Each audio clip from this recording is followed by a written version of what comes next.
கர்த்தருடைய பரிசுத்த நாமத்துக்கு மகிமை உண்டாவதாக. கர்த்தருடைய கிருபையினால 8 மாதங்களை கடந்து 9வது மாதத்தில் நாம் பிரவேசிக்கிறோம். கடந்த மாதம் கொடுத்த வாக்குத்தத்தம் சமாதானத்தை குறித்து பரிசுத்த ஆவியானவர் ஆலோசனைகளை நமக்கு கொடுத்ததை நாம் பார்த்தோம். இந்த 9வது மாதத்தினுடைய வாக்குத்தத்தம், நான் உனக்கு துணையாக இருந்து உன்னை விடுவிப்பேன். கிறிஸ்துவுக்குள் அருமையானவர்களே, கர்த்தர் நம்ம விடுவிக்கிறவர் மாத்திரமல்ல, நமக்கு துணையாகவும் இருக்கிறார். இந்த சங்கீதம் தாவீது எழுதின சங்கீதம் என்று நாம் பார்க்கிறோம். தாவீது அநேக சூழ்நிலைகளிலே பலவிதமான நெருக்கத்திலும் பலவிதமான புறக்கணிக்கப்பட்ட சூழ்நிலையிலும், ஆகவேதான் அந்த 5வது வசனத்துல தாவீதுடைய ஒரு பெரிய அங்கலாய்ப்பு என்ன, நானும் சிறுமையும் எளிமையுமானவன், தேவன் என்னிடத்தில் தீவிரமாய் வாரும், நீரே என் துணையும் என்னை விடுவிக்கிறவரும் ஆனவரும். பலவிதமான நெருக்கத்தின் பாதையிலே போகும்போதும், சொந்த பிள்ளைகளால் புறக்கணிக்கப்பட்ட போதும், தாவீதுடைய வாழ்க்கையில் அநேக சிறுமைகளை நாம் பார்த்தோம். சவுலால் தாவீதுக்கு வந்த பலவிதமான சோதனைகளும் பயங்கரமான மனவேதனைகளும், ஆனால் எல்லாவற்றிலும் தாவீதுடைய நம்பிக்கை என்னவென்றால், கர்த்தர் என்னை விடுவிப்பார். அதுதான் அந்த வசனத்தினுடைய ஒரு சரியான ஒரு வாக்குத்தத்தமான ஒரு வார்த்தையை நாம் பார்க்கிறோம். நான் உன்னை விடுவிப்பேன். 50ஆம் சங்கீதம் 15வது வசனத்திலே நாம் பார்க்கும்போது, ஆபத்து காலத்தில் என்னை நோக்கி கூப்பிடு, நான் உன்னை விடுவிப்பேன், நீ என்னை மகிமைப்படுத்துவாய். 34ஆம் சங்கீதம் 19ஆம் வசனத்திலே நாம் வாசிக்கிற போது, நீதிமானுக்கு ஒரு துன்பங்கள் அநேகமாய் இருந்தாலும் கர்த்தரை எல்லாத்திலிருந்து விடுவிக்கிறார். எனக்கு அருமையானவர்களே, இந்த 9வது மாதம் அநேக துன்பங்கள், உபத்திரவங்கள், அநேக விதமான பாடுகள், பிரச்சனைகள், நெருக்கங்கள் மத்தியிலே நாம் கடந்து போனாலும், ஆனால் எல்லாவற்றிலிருந்து கர்த்தர் விடுவிக்கிறார். அப்போஸ்தலர் நடபடிகள் 7ஆம் அதிகாரம் 10வது வசனத்திலே நாம் வாசிக்கிற போது யோசேப்பை குறித்து பார்க்கிறோம். கர்த்தர் அவனோடு இருந்து எல்லா உபத்திரவத்தினின்று விடுதலையாக்கினார்.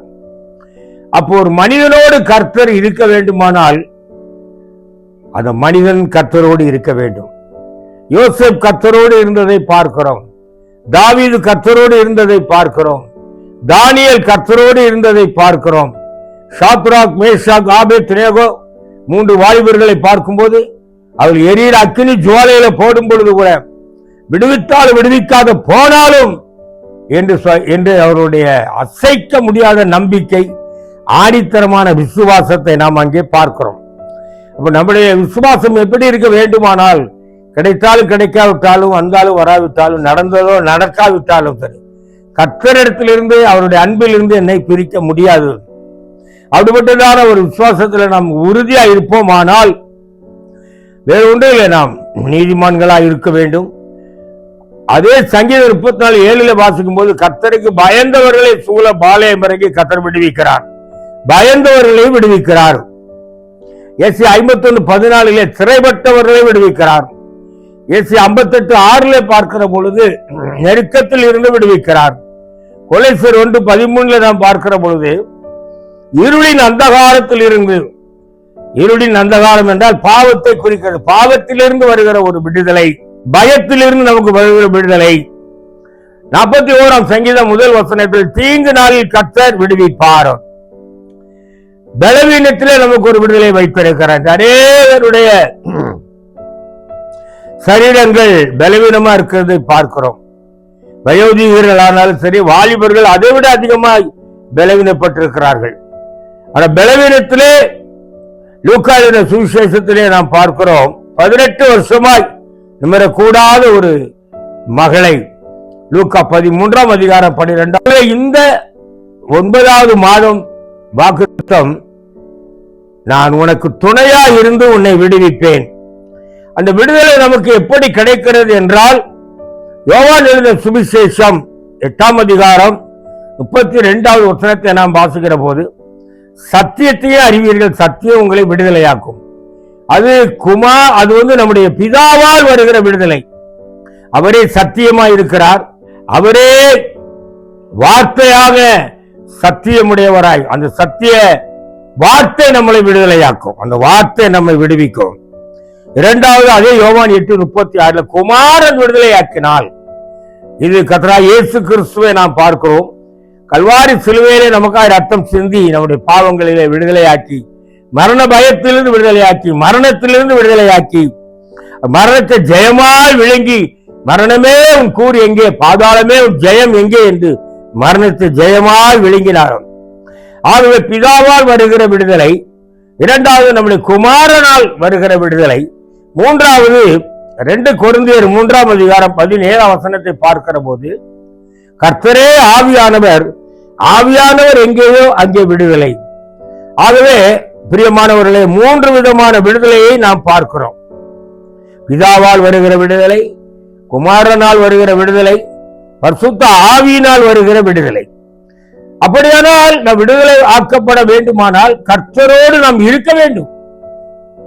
இதை யோசேப்பை குறித்து ஆதியாகமம் 39 2, 3 வாசிக்கிற போது, கர்த்தர் அவனோடு இருந்தார், கர்த்தர் யோசேப்போடு இருந்தார், அவன் காரிய சித்தி உள்ளவனாய் இருந்தார்.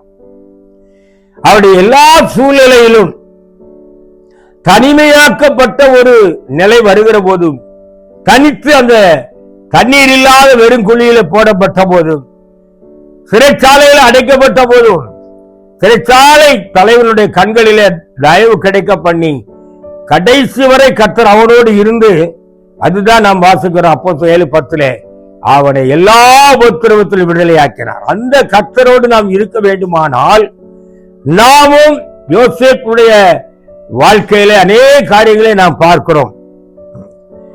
ஏதோ ஒரு சம்பவம் நடக்கிறது, ஒரு நெருக்கத்தில் போகிறோம், ஒரு பயங்கரமான ஒரு சூழ்நிலை நம்மை பாதிக்கப்படுகிற அளவுக்கு வந்திருக்கிறது. சுற்றி இருக்கிறவர்களுடைய பகை நம்முடைய இருதயத்தை காயப்படுத்தி நமக்கு ஒரு வேதனையை கொடுக்கிறார்கள் என்று நாம் ஒரு வேளை மனதில் வேதனைப்படுவோமானால், பிரியமானவர்களே, யோசேப்பை குறித்து நாம் பார்க்கிற பொழுது சொந்த சகோதரரால் பகைக்கப்பட்டார். சொந்த சகோதரரே அந்த குழியில அவரை போட்டார்கள். ஆனால் யோசேப் சொல்கிறார், நீங்கள் அல்ல. ஆதியாகமம் 45 நாம் வாசிக்கும் போது 5வது வசனத்திலே 8வது வசனத்திலே பார்க்கிறோம், நீங்கள் அல்ல, நீங்கள் அல்ல, உங்களுக்கு முன்னே எகிப்துக்கு தேவன் என்னை அனுப்பினார் என்று சொல்லுகிறான்.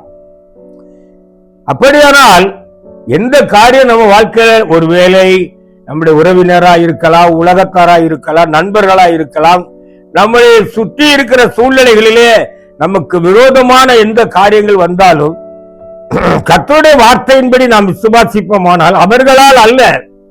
அதுதான் ஒரு வீட்டிலே கணவனாலோ மனைவியாலோ பிள்ளைகளால பிரச்சனை, பிள்ளைகள் தான் காரணம், பிள்ளைகள் தான் இப்படி ஆயிடுச்சு சொல்றாங்க. யாரும் காரணம் அல்ல, கர்த்தரே அனுமதிக்கிறார். ஏன் அனுமதிக்கிறார் என்றால், தாவீதுடைய வாழ்க்கையில, தானியேலுடைய வாழ்க்கையில, அநேக பரிசுத்தவான்களுடைய வாழ்க்கையில நாம் பார்க்கும்போது அவருடைய விசுவாசம் சோதிக்கப்பட்டது. ஆபிரகாமை குறித்து பார்க்கிறோம், ஈசாக்கை கர்த்தர் விடுதலையாக்கினார். எசேக்கியேல் ராஜாவை 15 வருடம் கூட்டி கொடுத்து மரணத்திலிருந்து கர்த்தர் விடுதலையாக்கினார். காரணம், அந்த சூழ்நிலையில எல்லாம் அவர்கள் கர்த்தரோடு இருந்தார்கள். குறிப்பாக எசேக்கியேலை நாம் பார்க்கிற போது, எசேக்கியேல் ராஜாவுடைய வாழ்க்கையில மரணம் சம்பவிக்கிறது, வீட்டு காரியத்தை ஒழுங்குபடுத்த என்று தீர்க்கதரிசி மூலமா சொல்லி அனுப்பினாலும், அவன் 2 ராஜாக்கள் 20:3 ஒரு ஜெபத்தை நாம் பார்க்கிறோம். ஆம் கர்த்தாவே, உமக்கு முன்பாக உண்மை மன உத்தமாய் நடந்து உம்முடைய பார்வைக்கு நலமானதை செய்தேன். அந்த ஜெபம் கேட்கப்பட்டது. அவனுக்கு 15 வருடம் கூட்டி கொடுக்கப்பட்டது. அப்படியானால் உத்தமமான இருதயத்திலே, உண்மையான ஜெபத்திலே கர்த்தருக்குள்ள உறுதியா இருக்கும் போது, பிரியமானவர்களே, எந்த சூழ்நிலையிலே எந்த மனிதர்களை பார்த்து அவரால் இவரால் அப்படி நாம நினைக்கிறத விட்டு, தேவனே நீ அனுமதித்து என்ன இந்த விசுவாச பாதையிலே நடத்துகிறார், அந்த சூழ்நிலையிலே விசுவாசத்திலே நான் எப்படி இருக்க வேண்டும் என்றால், நமக்குள்ள இருக்கிற விசுவாசம் சாதாரண விசுவாசமாய் அல்ல. யூதா 1:20 பார்க்கும்போது, நீங்களோ பிரியமானவர்களே உங்கள் மகா பரிசுத்தமான விசுவாசத்தில் உங்களை உறுதிப்படுத்திக் கொண்டு பரிசுத்த ஆவிக்குள்ளே ஜெபம் பண்ணுங்க. அப்படியானால் நாம் எப்படி ஜெபிக்கிறோம், எந்த ஜெபம் ஜெயத்தை கொண்டு வரும், எந்த ஜெபத்துக்கு கர்த்தர் பதில் கொடுப்பார் என்றால், நாம் விசுவாசமா ஜெபிக்கிறோம், அந்த விசுவாசம் பரிசுத்தமாய் இருக்க வேண்டும். பரிசுத்தம் இல்லாமல் ஜெபித்த தாவீதுடைய வாழ்க்கையிலே அந்த ஜெபம் தோல்வியாயிற்று. 7 நாட்கள் அவ அப்பம் புசியாமல் தண்ணீர் குடியாமல் உபவாசித்து ஜெபித்து 7ஆம் நாள் பிள்ளை செத்து போயிட்டு. எத்தனையோ சூழ்நிலைகளிலே எசேக்கியேல் யாரையும் பாராமல் கர்த்தரையே பார்த்தபடியினால், அதே 20:5 2 ராஜாக்கள் 20:5 பார்க்கும்போது, உன் கண்ணீரை கண்டேன், விண்ணப்பத்தை கேட்டேன், நான் உன்னை குணமாக்குவேன். அப்படியானால் இந்த 9வது மாதம் உங்கள் கண்ணீரை காண்கிறவர், உங்கள் விண்ணப்பத்தை கேட்கிறவர் நிச்சயமாக உங்களை விடுவிப்பார். எந்த பலவீனமானாலும் மீறுதலானாலும் தீங்கு நாளிலே நாம் பார்க்கிறோம், தீங்கு நாளிலே தீங்கு நம்மை துக்கப்படுத்தாதபடி கர்த்தர் நம்மை விடுதலையாக்குவார். அந்த விடுதலையை நாம் வேதத்தில் அநேக இடங்களில் வாசிக்கும் போது, குறிப்பாக அநேக காரியங்கள் இருக்கிறது. ஆனால் சாத்ராக் மேஷாக் ஆபேத்நேகோவை சரியான விசுவாச வீரர்களாக, ஒரு சரியான நம்பிக்கை உடையவர்களாக, சூழ்நிலைகளை பாராதபடி அந்த சூழ்நிலையில் கர்த்தரை மாத்திரம் பார்க்கிற பிள்ளைகளாய் 3 பேரும் என் தேவன் விடுவித்தால் விடுவிக்க போனாலும் என்று சொல்லி தானியேல் 3ஆம் அதிகாரம் 17-18 வாசிக்கிறோம். விடுவித்தாலும் விடுவிக்காத போனாலும் என்று அந்த விசுவாசமான ஒரு வார்த்தை பார்க்கும்போது நாம் என்ன நினைக்கிறோம்? நம்முடைய வாழ்க்கையில நாம் என்ன செய்ய வேண்டும் என்று நாம் நினைக்கிறோம்? எனக்கு இந்த காரியம் நடந்தாலும் நடக்காவிட்டாலும், இது வந்தாலும் வராவிட்டாலும், யார் எனக்கு எது தந்தாலும் தராவிட்டாலும் சரி, ஒன்றை மாத்திரம் நிச்சயமாய் தேவன் எனக்கு குறித்ததை செய்வார், குறித்த நாளிலே என்னை விடுதலையாக்குவார். அந்த வைராக்கியம் எனக்குள்ளே இருக்க வேண்டும். அதை பார்த்த ராஜா சொல்லுகிறான், 3 பேர் தான் நாம் அக்கினியில போட்டோம், 4வது ஒரு சாயல் தேவ குமாரனுடைய சாயலா இருக்க, தேவ சாயலா இருக்கிறது. அப்படியான 4வது ஆள் யார்? பிரியமானவர்களே, இதுல இருந்து என்ன விளங்கிக் கொள்கிறோம் என்றால், கர்த்தருக்காக வைராக்கியமா நிற்போமானால், எரிகிற அக்கினி ஜுவாலையா இருந்தாலும் சரி, சிங்க குகையா இருந்தாலும் சரி, அவருக்கு எந்த இடமா இருந்தாலும் கர்த்தர் உடனே இறங்கி வருவார். அந்த ராஜா சாட்சி சொல்லுகிறான். அதே தானியேல் 3ஆம் அதிகாரம் 28 இவர்கள் தேவனே தேவன். காரணம் என்ன தெரியுமா? இவர்கள் கர்த்தரையே நம்பி இருந்தபடியால், கர்த்தரையும் அல்ல கர்த்தரையே நம்பி இருந்தபடியால் இவர்களை கர்த்தர் விடுவித்தார். இன்னைக்கு நம்மை குறித்து உலகம் சாட்சி கொடுக்க முடியுமா? அப்படியே முடிவு வரை நிலைத்திருக்கிறவர்களாக, எந்த ஒரு நெருக்கத்திலோ பாடுகளிலோ உபத்திரவத்திலோ பிரச்சனைகளிலோ எந்த பலவிதமான பயங்கரமான சூழ்நிலைகள் ஆனாலும் கர்த்தருடைய அன்பை விட்டு பிரிப்பவன் யார்? கிறிஸ்துவின் அன்பிலிருந்து என்னை பிரிக்க முடியாது என்கிற வைராக்கியத்தில் அவரிடத்திலிருந்து என்னை பிரிக்க முடியாது, அவர் கரத்திலிருந்து என்னை பறிக்கவும் முடியாது. அவருடைய ஆணித்தரமான விசுவாசம் இருக்கும்போது தானியேல் 6:23 பார்க்கிறோம், விசுவாசித்தபடியால் சேதம் எனக்கு இல்லை. அந்த விசுவாசத்திலே நான் உறுதி உள்ளவர்களாய், அந்த விசுவாசத்திலே கடைசி வரை உண்மை உள்ளவர்களாய் இருப்போமானால், தானியேலை சிங்க கோயிலில் விடுவித்த தேவன் பார். இந்த தானியேல் வாழ்க்கையில தோற்று போவான் என்று எதிர்பார்த்தார்கள். அந்த தானியேலின் காரியத்தை ஜெயமாய் கர்த்தர் முடித்தார். தானியேல் 6ஆம் அதிகாரம் 28 சொல்கிறது, தரிவின் ராஜபார காலத்திலும் பெர்சனாகிய கோரேசுடைய ராஜபார காலத்திலும் தானியேலின் காரியம் ஜெயமாய் இருந்தது. அது மாத்திரமல்ல, எந்த வாலிபர்களை அக்கினியிலே போட்டு அந்த ராஜா தள்ளினானோ, அவர்களை அவனுக்கு முன்பாக தாழ்த்தினானோ, தள்ளப்பட்ட 3 வாலிபர்கள், தாழ்த்தப்பட்ட 3 வாலிபர்கள், அதே தானியேல் 3ஆம் அதிகாரத்திலே நாம் என்ன பார்க்கிறோம்? தானியேல் 3:30 பின்பு சாத்ராக் மேஷாக் ஆபேத்நேகோவை பாபிலோன் தேசத்திலே ராஜா உயர்த்தினான். எந்த ராஜா தாழ்த்தினானோ, எந்த ராஜா அக்கினியில தள்ளினானோ, அதே ராஜா உயர்த்தினான் என்று பார்க்கிறோம்.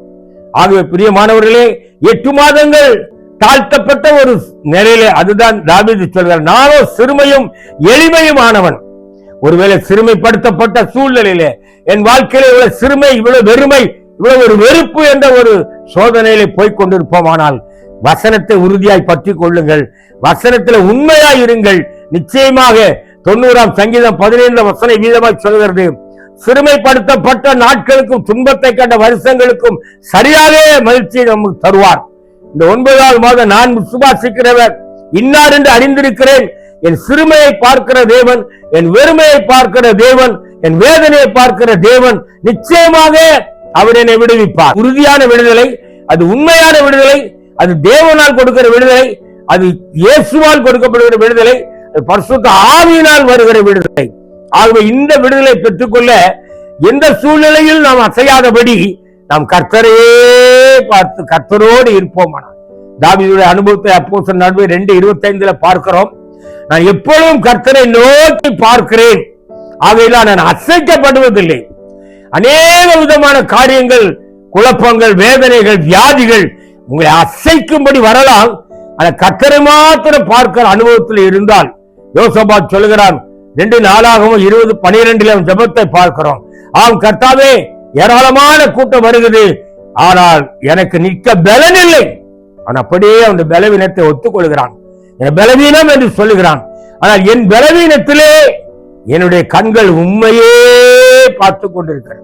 பிரியமானவர்களே, எத்தனை பலவீனங்களும், எத்தனை விதமான தோல்விகள், எதிர்பார்ப்புகள் இல்லாதபடி, எதிர்பார்த்தது நடவாதபடி, நாம் நினைத்தது நிறைவேறாதபடி தடைகள் அநேக விதமான சூழ்நிலைகளிலே தடைபட்டால் சரி, இந்த 9வது மாதம் தடைகளை உடைத்து உங்களுக்கு செய்ய வேண்டிய காரியங்களை குறித்த நேரத்திலே கர்த்தர், அதுதான் 102 சங்கீதம் 13 சொல்லுகிறது, தேவரீர் எழுந்தருளி சீயோனுக்கு இறங்குவீர், அதுக்கு தயவு செய்யும் காலம் குறித்த நேரம் வந்தது. யோபுவின் புத்தகத்திலே 23:14 நாம் பார்க்கிறோம், எனக்கு குறித்ததை அவர் நிறைவேற்றுவார். அது மாத்திரமல்ல, ஆபிரகாமிலே கர்த்தர் சொன்னார், நான் குறித்த நாளில் வருவேன், அப்பொழுது சாராளுக்கு ஒரு குமாரன் இருப்பான். ஆகவே இந்த விடுதலைக்காக நாம் ஜெபம் பண்ணிட்டு இருக்கிறோம். எத்தனையோ நாள் ஜெபம் பண்ணிட்டோம், இன்னொரு விடுதலை இல்லையே, என்னை யாரை விடுவிக்க முடியலையே, யார் என்னை விடுதலையாக்குவார்? சங்கீதம் 71:11 அதான், யார் என்னை விடுவிப்பார்? நான் ஒன்றை சொல்லி முடிக்கிறேன், நிச்சயமாக முடிவு உண்டு, நம்பிக்கை வீண் போகாது. கர்த்தர் இறங்கி வந்து உங்களை விடுதலையாக்குவார். உங்களுக்காக தூதன் வரமாட்டான், உங்களுக்காக தேவனே வருவார். நான் உனக்கு முன்னே போய், தூதன் அல்ல, கர்த்தரே இறங்கி வருவார். அன்றைக்கு இயேசு மரித்த போது உயிர்ப்பிக்கிறதுக்கு தூதர்கள் கல்லை புரட்டினார்கள். லாசர் மரித்த போது கல்லை புரட்டுவதற்கு ஜனங்களை கர்த்தர் சொல்லுகிறார், ஜனங்கள் புரட்டினார்கள். ஆனால் இன்றைக்கு உங்களுக்கு எனக்கும் அவள்பட்டதான விடுதலை கொடுக்க நம்முடைய பாவ கல்லை இயேசுவே புரட்டினார். ஆகையினால நீங்கள் ஒன்றுக்கும் கவலைப்படாதீங்க. பிலிப்பியர் 4:6 கர்த்தருக்குள்ள உறுதியா இருங்க, கர்த்தருக்குள்ள உண்மையா இருங்க. சீக்கிரத்தில் உங்க விடுதலையை கர்த்தர் உங்களுக்கு கட்டளையிடுவார். சீக்கிரமாக உங்கள் காரியங்களை கர்த்தர் விடுவிப்பார். எரேமியா 29:11 நீங்கள் எதிர்பார்த்திருக்கிற முடிவை உங்களுக்கு கொடுக்கும்படி உங்கள் பேரில் நினைத்திருக்கிற நினைவுகளை அறிவேன், தீமைக்கல்ல சமாதானத்துக்கு ஏதுவானவர்கள். கடந்த மாத வாக்குத்தத்தம் அதுதான், என்னுடைய சமாதானத்தை உங்களுக்கு விட்டு தருகிறேன். உலகம் தர முடியாத சமாதானம் என்று பார்த்தோம். உடைய கூடாரம் சமாதானத்தோடு இருக்க காண்பீர் என்று பார்த்தோம். உறுதியாய் பற்றுக்கொள்ள மனதோடையும் நம்பி இருக்கிறபடினால் நீர் அவனை பூரண சமாதானத்தோடு காத்துக் கொள்வீர் என்று பார்த்தோம். உன் சமாதான நதியை போல என்று பார்த்தோம். பலவிதமான சமாதானத்திலே நமக்கு தேவன் வேதத்தில் எழுதி தந்திருக்கிறார். எரேமியாவிலே நாம் பார்க்கும் பொழுது அங்கே நாம் பார்க்கிறோம், என் ஜனங்கள் சமாதான தாபரங்களில் நிலையான வாசஸ்தலத்தில் அமைதியாக தங்குமிடத்தில் குடியிருப்பார்கள். ஆகவே நமக்கு ஒரு குடியிருப்பு உண்டு, அந்த குடியிருப்பு சமாதானமா இருக்கும், அந்த குடியிருப்பு சந்தோஷமா இருக்கும், அந்த கூடாரம் சமாதானமா இருக்கும். கர்த்தர் எல்லாவற்றிலும் உங்களை ஆசீர்வதிப்பாராக. ஜெபிப்போம். எங்களை நேசிக்கிற அன்பின் பிதாவே, பரிசுத்தமான என் தேவனை நாங்கள் துதிக்கிறோம். நாங்கள் ஆராதிக்கிறவர் இன்னால் என்று அறிந்திருக்கிறோம். சாத்ராக் மேஷாக் ஆபேத்நேகோவுடைய ஆராதனையிலே தேவன் விடுதலை கொடுத்தீங்க. ஆராதிக்கிற தேவன் உண்மை உள்ளவரும், நாங்கள் ஆராதிக்கிறவர் வல்லமை உள்ளவரும். அப்படியே அவர்கள் உறுதியா இருந்தார்கள். விடுதலை ஆனாலும் விடுவிக்காத போனாலும் அந்த வைராக்கியத்தில் இன்றைக்கு நாங்களும் ஜெபிக்கிறோம். எது தந்தீங்க தரல, எது கிடைத்தது கிடைக்கல, நடந்தது நடக்கல, வந்தது வரலையோ, கர்த்தரிடத்திலிருந்து நாங்கள் பிரியாதபடிக்கு முடிவுபடி வந்து நிலைத்திருக்கும்படியா இந்த கிருபை தாங்க. விசுவாசத்தை வர்த்திக்கப்படுங்க, நம்பிக்கையில இன்னும் எங்களுக்கு சந்தோஷத்தை கொடுங்க. அப்படி இருக்கும்போது ரோமர் 12:12 நம்பிக்கையில சந்தோஷம், உபத்திரவத்திலே பொறுமை, ஜபத்துல உறுதியாகும். சங்கீதம் 46:10 கர்த்தாவே நாங்கள் உங்க பாதத்தில் அமர்ந்து இருக்கிறோம், தேவன் யார் என்பதை அறிந்து கொள்ளும்படி அமர்ந்திருக்கிறோம். சங்கீதம் 40:1 நீங்கள் கர்த்தருக்காய் பொறுமையுடன் காத்திருந்தால் உங்களிடம் சாய்ந்து குரலை கேட்பார். ஆகவே தகப்பனே, இந்த காலையிலே நாங்கள் ஜெபிக்கிறோம், உங்க பாதத்தில் அமர்ந்திருக்கிறோம், பொறுமையுடன் அமர்ந்திருக்கிறோம், பொறுமையுடன் காத்திருக்கிறோம். தேவன் செய்ய நினைப்பது தடைப்படாது. அப்படி இந்த 9ஆம் மாதம் உங்களுடைய பிள்ளைகளுக்கு என்னென்ன விடுதலைக்காக ஜெபிக்கிறார்களோ, என்னென்ன விடுதலை வேண்டும் என்று விரும்புகிறார்களோ, கர்த்தர் எல்லாத்தில் விடுவிக்கும்படி விடுதலையாக்கும்படியாக அவருடைய பரிசுத்தமான கரத்தில் இந்த காலையில் ஒப்பு கொடுக்கிறோம். துதி கன மகிமை எல்லாம் உமக்கே செலுத்துகிறோம். இயேசுவின் நாமத்தில் ஜெபிக்கிறோம் எங்கள் ஜீவனுள்ள நல்ல பிதாவே. என் ஆத்துமாவே கர்த்தரை ஸ்தோத்திரே, என் முழு உள்ளமே பரிசுத்த நாமத்தை ஸ்தோத்திரே. என் ஆத்துமாவே கர்த்தரை ஸ்தோத்திரே. கர்த்தர் செய்த சகல நன்மைகளை உபகாரங்களை மறவாதே. ஆமென், ஆமென், ஆமென்.